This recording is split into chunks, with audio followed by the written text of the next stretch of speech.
combine smoke like a myth. Danny got notes on a kid, no clips. He said, yo, check that DB from Portland State. You're gonna laugh, but bro, he can straight up play. He know the verticals, hand size twitch, but more than the metric. Boom. Greetings from YouTubeville. Once again, Danny Savage, Draft Guru, coming at you with a prospect for the fall. Bro, 3 weeks away, bro. It's coming. I should have probably had this kid out earlier, but bro, there's just so many.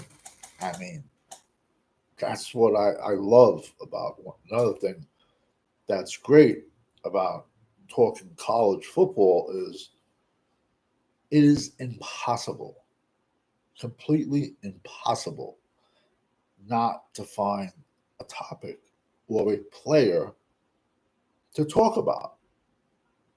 When I get I cover everyone. I Division One, Division Two, Division Three, NAIA, HBCU, colleges in Canada, bro. I've learned in years doing this. I've learned of colleges that I've never even heard existed. But the great thing about it is once I get to like let's say November-ish, December, I'll spend a good 2-3 weeks on Division Three easily. I'll spend a good 2-3 weeks on HBCU. It's because by that point I'm pretty much caught up with everybody and updating everybody, and that just allows me to to cover all of these divisions where other people they just legit listen. I'm being honest with you, bro, and 99% of these draft guys they give you 10 people per position. And when it comes to interior offensive linemen, they only give you 10 of them. So they give you 10 centers and 10. Bro, Helen Keller could do that in your sleep, man.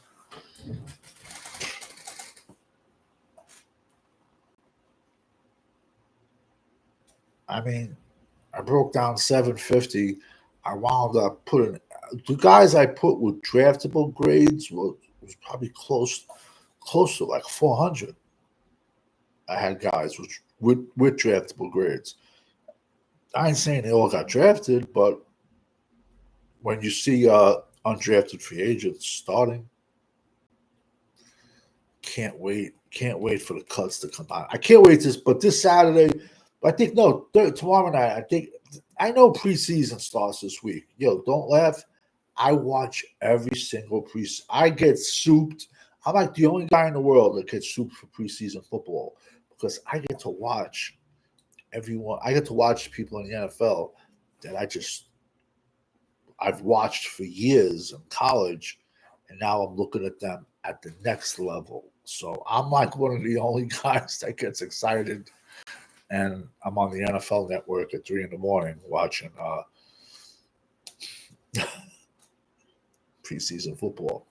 This is a kid. He's a defensive. Okay, this season's edge class is exactly like last year's edge class. It is a very, very good edge class.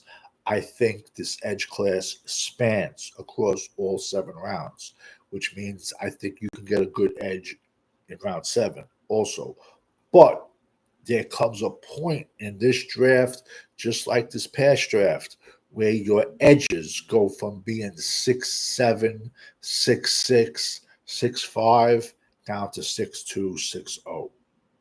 And we all know the prototypical NFL sized edge is the 6'6", the 6'6", 270-pound guys. Those are the guys, let's be honest, man. Those are the guys that go top 5, man. If you have an edge that's 6'2", 240 pounds, no bueno, bro. That's not gonna come the end of the season. If he started the season out at 245, what do you think he's weighing at the end of the season? I don't have a problem with a small edge, and you got him lined up with another one that's 6'6", 275, 280. But I have a problem unless you're running a 3-4 and both your edges are 6'2", 240. But long story short, this kid is Antonia Saka, edge, Northwestern. 6'4", 265. Has 9 career sacks, but last year was his coming out party, let's say. Hold on a second. I gotta scratch my head. Was his coming out party. He had 10 tackles, 6 for losses, and like I said, he has 9 career sacks. He played a little bit the year prior to that. Uh, he he does play. I'll give him the. He plays bigger than his size. I'll give him that, and he does have nice size for an edge. He doesn't have the prototypical size that I like, but he has decent size for edge. You know, because once you get those guys that are 6 foot, 6'2",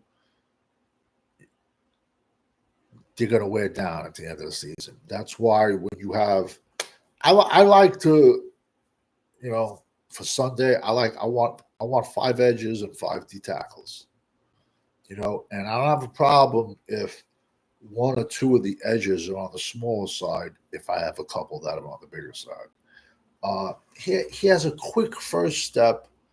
He's stout against the run. It's just he doesn't. You know, he plays on a shitty team, and when when you are good, see, this is the bad part about being good on a shitty team.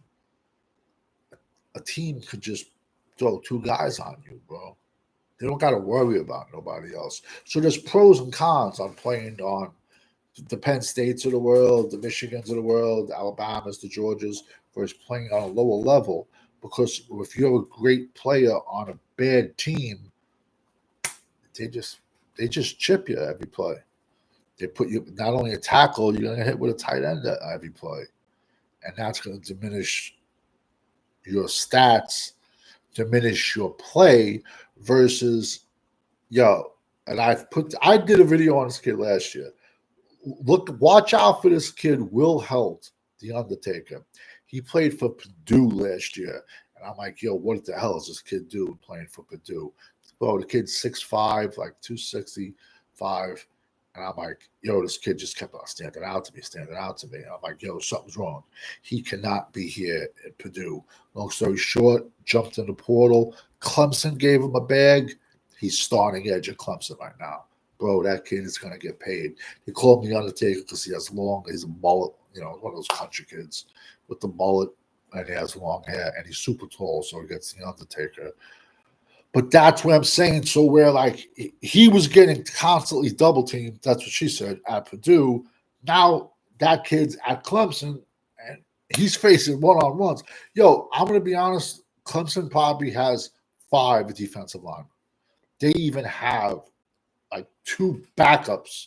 They Clemson has 2 second stringers. I have with a draft grade. I have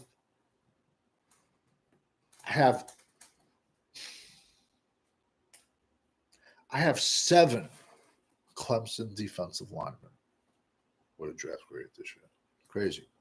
So if this kid was on a better team, he would be much more stouted, like much more highly talked about. But he has good size, good motor, smart.